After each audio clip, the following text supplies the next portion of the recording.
hallway lights were off. The penthouse was quiet. Too quiet. But when David Cross, millionaire, single dad, and tech entrepreneur, cracked open the bathroom door at 3:17 a.m., his heart stopped. Curled on a cold tile floor, still clutching a baby bottle in one hand and using a towel as a pillow, lay his son's Nanny, fast asleep, tear stains on her cheeks. What he did next would not only shock her, but change both their lives forever. Before we dive in, drop a comment with where you're watching from, and don't forget to hit subscribe for more videos like this. Let's begin. David Cross was a man used to control. At just 37, he was one of the youngest millionaires in the tech world, a single father to 6-month-old Oliver, and the kind of man who made boardrooms hold their breath. But that night, the night he found the nanny asleep on a bathroom floor, everything shifted. The woman was Aria Mitchell, 26, young but responsible, and always quiet. She'd only been working for him 2 weeks. She never asked for anything, never complained, always showed up 5 minutes early. And yet, here she was, curled on tile like a ghost who had no place to haunt. David's first reaction wasn't confusion, it was shame. He gently nudged her shoulder. "Aria?" His voice was soft, barely audible over the nursery monitor's static. Her eyes snapped open, dazed and then wide with fear. She sat up quickly, bumping into the toilet bowl. I wasn't slacking off, I swear," she whispered. "Oliver woke up at 1 and he was crying, and I didn't want to go back to the guest room. I didn't want to wake him again." David stared, stunned. You sleep here often?" Aria lowered her gaze. "It's warm near the pipes.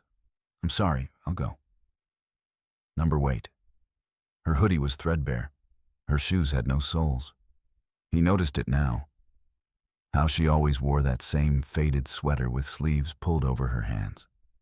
How she never accepted the offered meals from the cook.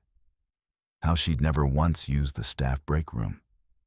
He remembered something from the day she was hired. Her references were clean. Her voice trembled during the interview. But her hands, they were shaking, and he hadn't asked why. He looked down. "Aria, do you not have a home?" That did it. Her shoulders began to tremble. Her lips parted, but no words came. David took a breath. "Pack your things. You're not leaving. You're moving into the spare suite. The big one. With the view, but no arguments." He walked off before she could cry harder. Not because he didn't care, but because if he stayed, he was going to lose it too. He wasn't just offering her a room. He was offering her dignity. But what he didn't realize was that her past wasn't just painful. It was dangerous. The penthouse glowed with soft morning light. David stood in the kitchen, brewing coffee, watching through the glass panels as Aria stepped into the spare suite. Barefoot, eyes wide, clutching a duffel bag that looked like it had been through war. He didn't say anything. He just watched. He didn't need a thank you. He needed answers. Later that day, as Oliver napped, David knocked on the suite door.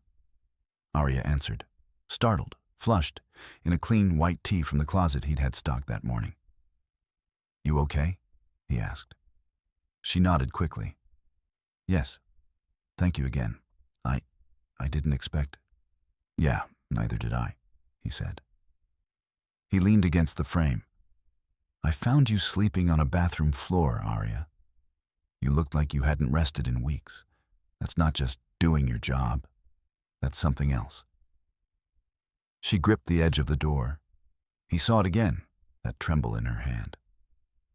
"Who hurt you?" he asked softly. Her mouth opened, then closed. David waited.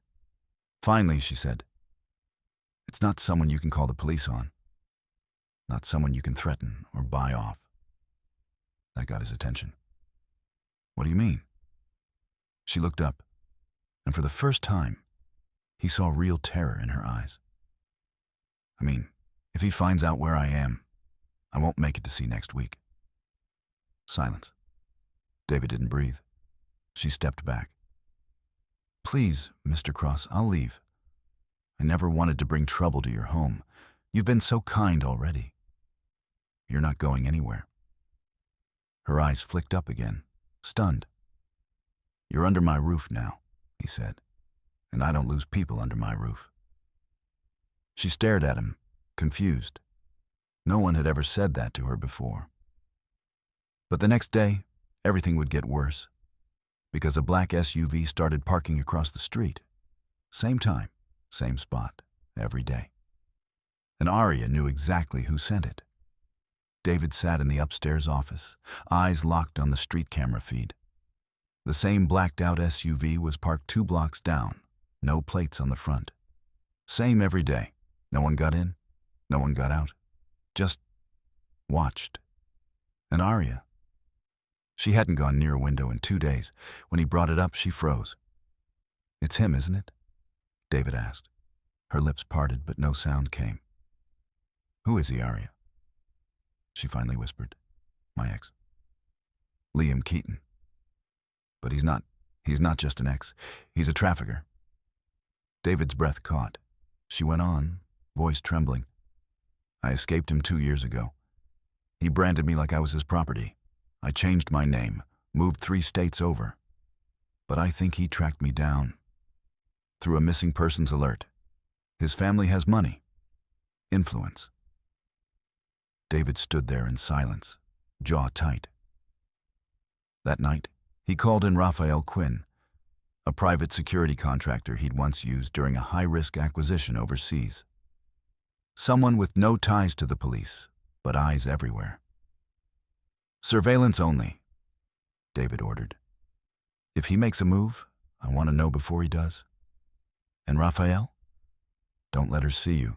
She's already living like a ghost.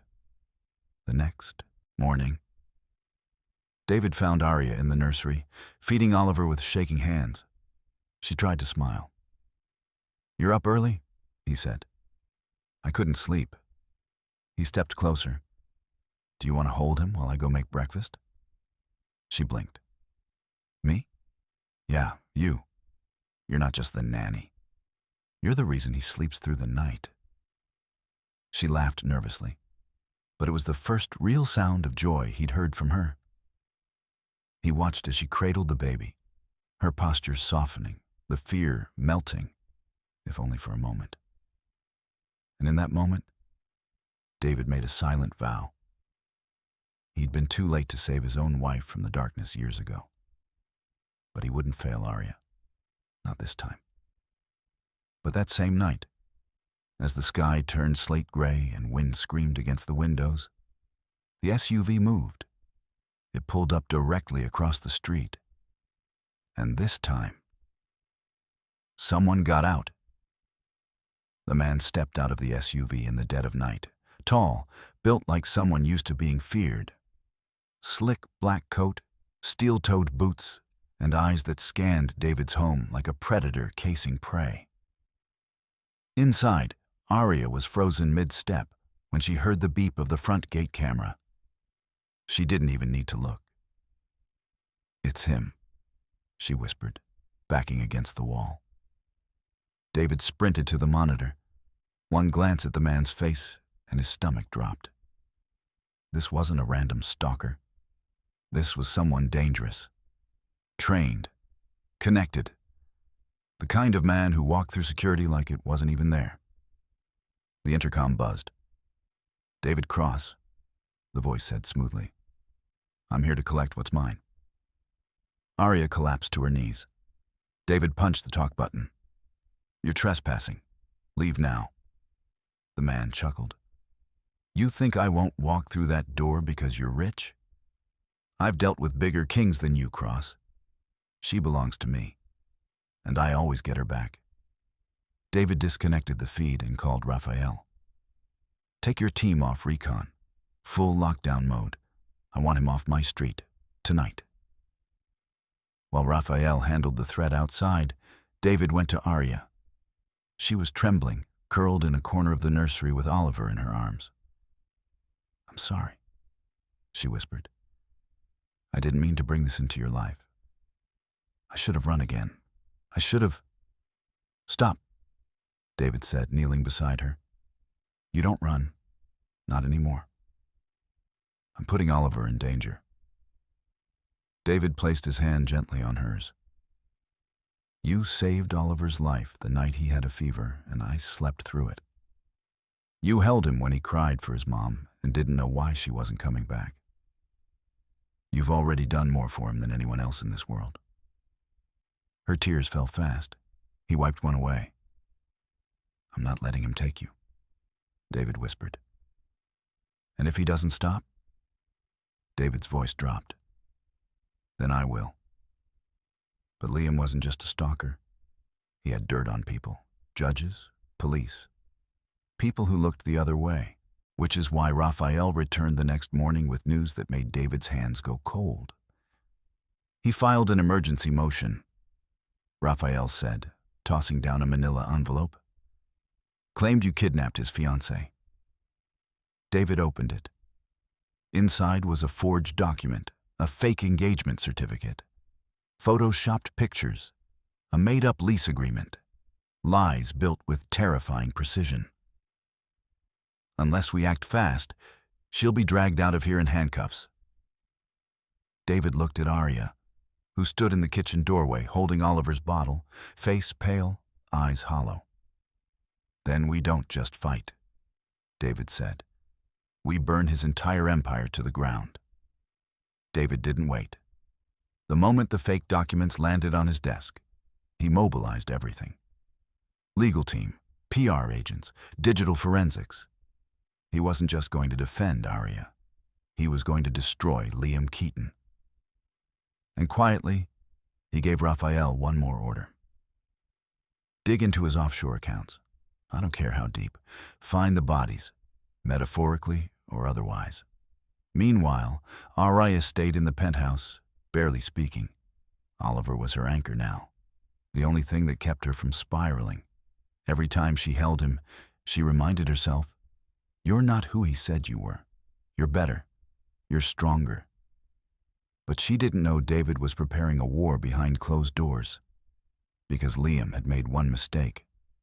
He targeted someone David Cross cared about, and David never lost. 3 days later, it happened. At 7:06 a.m., 3 black SUVs pulled up outside David's gate again. Only this time, they weren't Liam's. They were federal agents. David met them at the door, stone-faced. "Warrant?" he asked. The lead agent nodded. "To arrest Liam Keaton for wire fraud, human trafficking, and identity manipulation across 3 states. Raphael appeared behind him, smiling faintly. "Told you we'd find the bodies," he said. David's team had found a shell company registered in Liam's name, one that had trafficked dozens of women. One of the victims had already flipped and identified Liam as the ringleader. It wasn't just revenge.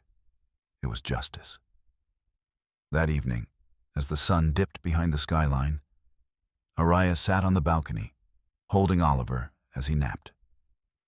David stepped out quietly and handed her a letter. She opened it with shaking hands. It was a court document. "Effective immediately. Full name cleared. Original identity restored.